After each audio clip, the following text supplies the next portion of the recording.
सून घरातील मोठा घटक असते असं आदिती तटकरे यांनी म्हटलेलं आहे।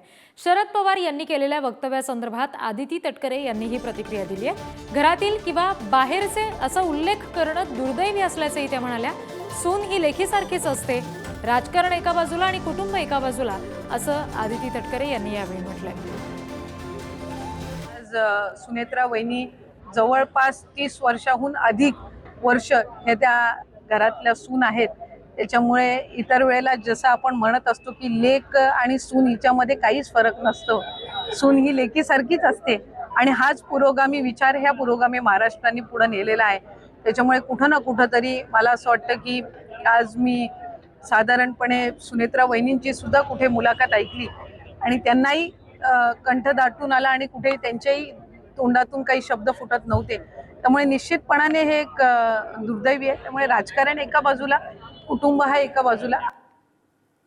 तर शरद पवार यांनी सुनेत्रा पवार यांच्याविषयी केलेल्या वक्तव्याचे पडसाद उमटताना दिसतात। शरद पवारांनी केलेल्या वक्तव्यावेळी शेजारी बसलेल्या डॉक्टर अमोल कोल्हेंनी राक्षसी हास्य केल्याचा आरोप रुपाली चाकणकरांनी केलाय। तर दुसरीकडे सुप्रिया सुळे लबाडी ढोंगीपणा करत असल्याची टीका सुद्धा त्यांनी केली आहे।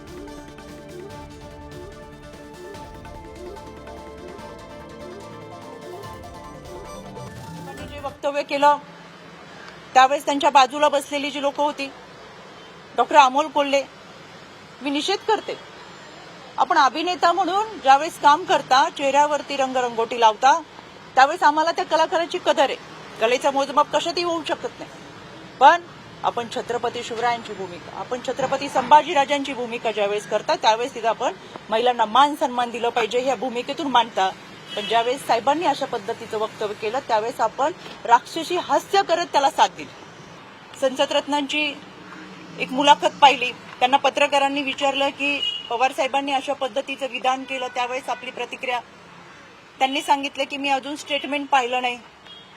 सगळ्या महाराष्ट्रामधून हे स्टेटमेंट जात असताना, त्याच्यावरती प्रतिक्रिया येत असताना त्यांनी अजून स्टेटमेंट पाहिलं नाही, याचं मला एक आश्चर्य।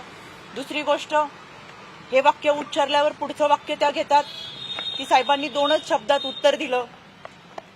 किती लबाडी ढोंगीपणा असावा।